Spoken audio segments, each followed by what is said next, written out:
Hello, hello. I'm excited. I'm excited to have my friend Phil Belinda on board with me today. Phil is the founder and CEO of Seed and Lead, and he will be sharing with us some exciting things that has been happening in his business recently. And since the last time we spoke, Phil has been working on his project, and I'm so excited to be able to share some stuff with you today. Hello, hello, finally. Oh my There gosh. we go. How are you? Very well, thank you. You know Great. what I love about technology? If you keep at it, it will work. It will at some point. Yes, exactly. It's not something you give up on. You just keep working on it. Keep working on it. Tell me about it. Oh my gosh. I think with me, that's the thing I've figured out now. It's just keep going until it happens. So Yes, exactly. brilliant. But welcome again to this Thank you. platform. It's exciting to have you here, and I can't wait to hear the news that is happening so far, and especially since the last time we spoke. So I'm Yes. really looking forward to hear the exciting news that you have to Well, share thank with you very us. much. I appreciate that. And Phil is the founder of Seed and Lead, and he will be sharing some exciting news with us today on his upcoming project. I won't give it away. I will leave you to share with us all the stuff that you've been up to and what it is about, and just sharing how the viewers can sort of get involved as well. So thank you for coming on as well. And I'm always excited to have you here and, having to listen to your exciting, you know, stuff that you share with us on here. So Phil, so tell us a little bit of what's been happening, because I'm sure people are not new to you on this platform, so you're no stranger to here. Well, thank you, Marlene. It's really great to be with you. I think the last time I was with you was in July, so a Mhm. little over 6 weeks, give or take, and I Yeah. was in Michigan at the time. So now I'm at home, and it's been an interesting 6 weeks since we talked last. Mm-hmm. Yes, I'm excited to share with you some news that's happening actually today. So I think it's really awesome that you had the foresight when you asked me to do this, that Yeah. such an auspicious day. I was thinking, what a coincidence. Like I had the date planned out, but we didn't. So Well, well, that's well, really thank you. so yeah. So, So tell us about what is happening, what have been happening in the last 6 weeks. I okay. know some news developments have been happening, and I've seen it happening, but I just want you to share it. Well, thank you for asking. So, what happened was I've been doing a lot of work on creating the foundation for my business. So, I've been working with a brand strategist. I've been working with someone who's helping me with graphic designing. I've been doing a lot of writing for articles on LinkedIn. I've been writing more blogs regularly for my website. So, I've been doing a lot of the foundational work. And Yeah. what that afforded me was the opportunity to spend some time doing something that, quite frankly, I wanted to do and didn't know how I was doing it. And so I just decided on August 9th Mm-hmm. that I would give myself 30 days to write and publish a book. Wow. So on August 9th, an idea came to me for this book, and it just sort of downloaded into my mind one morning when I was in my quiet time. And what's really nice about it was I was at a place where I didn't know what I didn't know, and I just drove right into it and said, I will write this book and launch it in 30 days. That's the way to And go.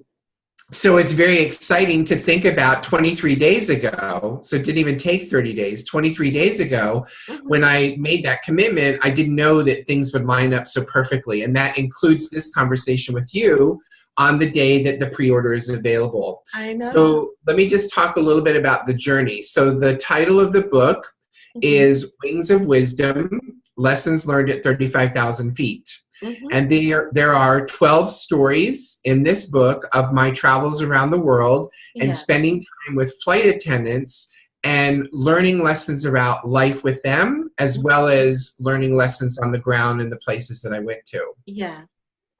So what was interesting about it for me, Marlene, was that these stories started coming into my head, and then I got on the computer and I just started writing them as fast as I could get them out of me. It sounds really interesting, and I'm looking forward to it, to be honest, definitely. Well, thank you. And what happened, I think probably one of the most significant things that happened, one was as I was editing it, as I was writing it, Michael was editing it. And Michael would say to me, I know these stories, and I think if you say it this way or that way. So he really tried to bring the best of me out into the paper.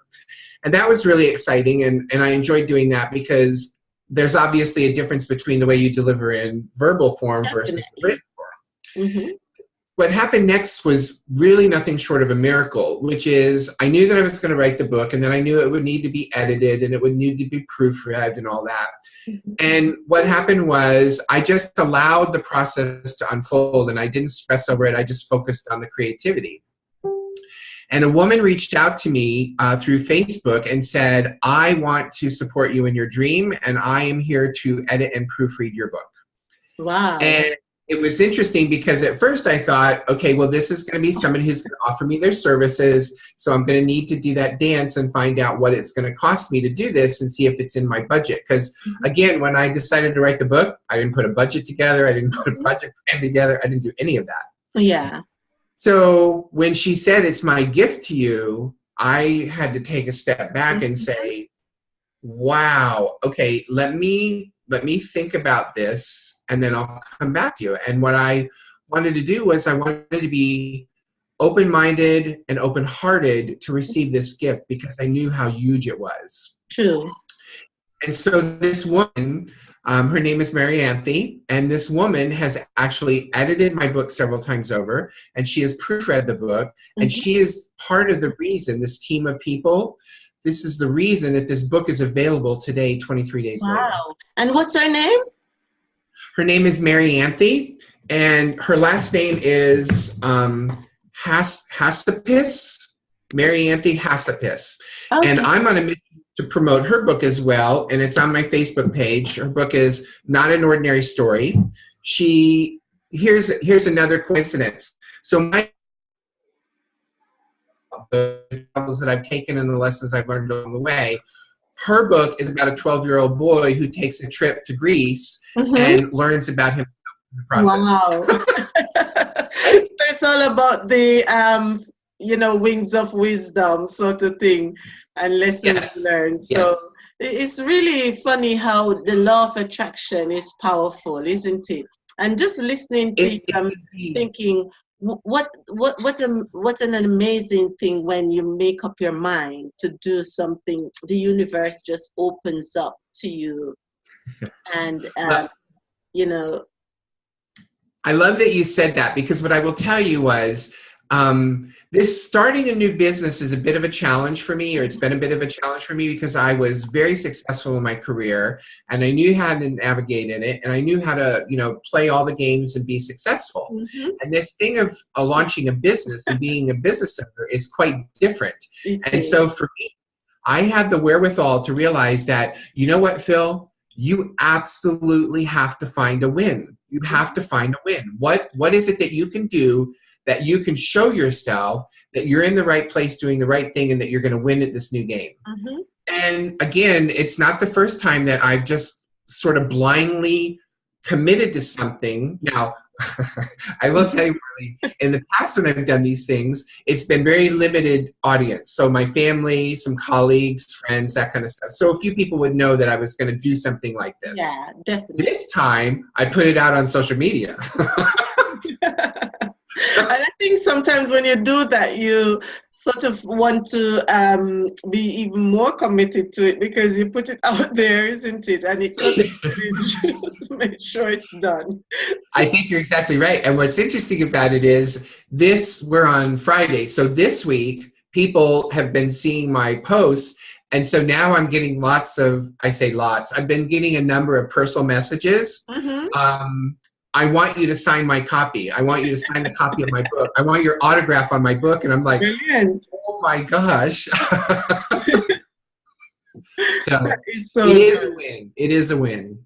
It is. I'm really excited for you, honestly, because as you mentioned, when you start off, it's so challenging, and when you've no success somewhere else, and then you're starting this new thing, thinking you have it all figured out, you realize that it's about learning all over again, meeting all these new people again, and just it's like you get thrown into something and you're thinking, what the heck, Yes. and stuff like that. And I know for me there was a little struggle at the beginning, wanting to to admit that I will need to do things differently and all over again. And just starting to learn. And it took me a while for my brain to program into wanting to do that. So I can just imagine, when you mentioned that, coming from a very successful background and then having to learn all over again. It's interesting. Well, it's very interesting you say that. And what I will tell you is the thing that's been the most humbling for me is the learning curve. Because again, if you put me anywhere in the world in a corporate setting, I immediately can adapt to the surroundings and know exactly what I'm doing and how to navigate it. And so there's really no learning curve for me in the corporate world anywhere in the world. However, this being a business owner and being an entrepreneur and launching a business, there's a continual learning curve. And so intuitively, what I decided was, I have to learn something. I get to learn something. I want to learn something every day. So what would be the most challenging thing for me to learn right now? And it would be to put together a book, because it was the furthest thing from anything I'd ever done. So you start to look at it in terms of, how do you design the cover?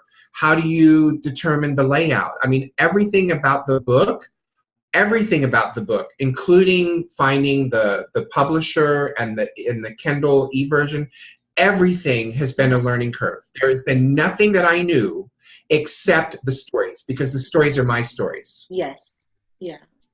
That is amazing. That is good. And I totally agree with you. I find that one of the struggles I had when, well, it might not be a struggle because I maybe didn't make up my mind at that point to do it intensely. But I know when I researched a bit, one of the things that I was a little bit, sort of not so sure about is these editing stuff, these process, tell us a little bit about that. Do you do most of it yourself, or do you have somebody who help you, or is it both? So what I'll tell you about it, thank you for asking me about this. So what I'll tell you about it is, my friend Marlene is an exceptional editor. And so I'm really grateful for the part that she played in editing and proofreading the book and how much I learned from her. And what was interesting about it was that I would get a file from her and I would make the edits, and then I would send it to her, and somehow or another, not all of the edits would be made. So what I found was it was an iterative process, and I kept making the edits and the proofreads over and over. So finally I said to her, after however many times I'd done this, I said, I think I forgot to ask the most critical question. Is there an end to editing, or is editing a forever and ever process? And she said, you will always edit your work. And I was like, okay. Because somebody like me who was looking for the finish line, what I realized in the editing process is that there is not a finish line. You just continue to edit it. True. And what's interesting for me about it is I like to think in analogies. And so for me, the fun part was writing the book and getting the stories down. The tedious part was the editing and proofreading. And I really had to be meticulous about it. So for me, what came to mind was, it's like going to the beach and counting each individual sand grain on the beach. And at the end, you have however many. It's very tedious. And Wow. what I'm believing is that the finished product will be that much better for all those iterations of counting the grains of sand. Brilliant, brilliant. And tell us a little bit about how people can get a copy, because I know that you put out different stages of the Yes. book on Facebook. So I know there was chapter 1 and stuff like that. So what's Yes. happening at this stage? So what I'm excited to tell you is that the book is available in print version on Amazon. Let me take a step back. On September 9th, the book will officially be available. So 9/9/18 is the live date. And on Amazon, you can get the printed version. And on Kindle, you can get the e-version. So it's available in both formats. The Kindle version is available starting today on a pre-order basis. So you can go on and order it now. So the way that you can find it is you can go to Amazon and go to Wings of Wisdom and Phil Bolander, and you can find it there. I'm happy to tell you that I have an author's page now, so I'm officially an author with Amazon. And I have my own URL, so I feel very official. Wow. And I'm even more excited to tell you and the people that will be viewing this in the UK that I have an author's page, and the book is available in the UK on Amazon.co.uk. .co.uk, brilliant. That is amazing. Wow. I'm so excited, and I must say congratulations, because I'm sure it wasn't easy, and you must have put some hard work into this. And you set your dates and it's here, and I'm really excited to hear about those lessons learned at 35,000 feet, because I've been following you on the social media, sort of, and it's really exciting to see the journey. So I'm so happy for you, honestly. So thank you very much. Very much for coming on and sharing. Of course, and I will tell you, I'm really honored and humbled that we have this relationship, and you asked me to do this. And I one of my chapters is on synchronicity, and everything happens in an alignment. And you asking me to join you today for this conversation is through divine alignment, and I'm very grateful. Definitely, it is, because not knowing about the launching and all that, and we just decided that it has to be, And funny enough, again, as well, just this little part, it's one day after my birthday as well. Well, happy belated birthday. The 8th is mine, and so September is a very significant time there. Good for you. So your birthday's coming up. Yes. It's okay. Happy birthday coming up. Yeah, definitely, the 8th of September. So yours is the launching stuff is on the 9th. So I'm just saying, yes. Wow, amazing. But thank you so much, and I know you have a lot of work to continue doing with your launch, so I won't keep you very long, but I'm so excited for you again and again, and I'm looking out to see what's to come. And so just share one more time where they can get your book and how. So the book is available on Amazon, and again, that's Amazon in the UK as well. And the name of the book is Wings of Wisdom, Lessons Learned at 35,000 Feet. My name is Phil Bolander, and you can find me at www.seedandlead.com. That's my official website. Brilliant. Thank you very much, Phil, and it's a pleasure to have you here today. And good luck with everything, and I'm looking forward to have you on again to share some more exciting news. So with that said, we're gonna screen off, and I'm going to be looking out for the book as well, and share what I've learned on my reading on it as well. So thank you very much. And thank you, Marlene. Yes, and all the best again. Take care. All the best to you as well. Thank you very much. I appreciate it a lot. Take care. Bye-bye. Okay, bye. Brilliant.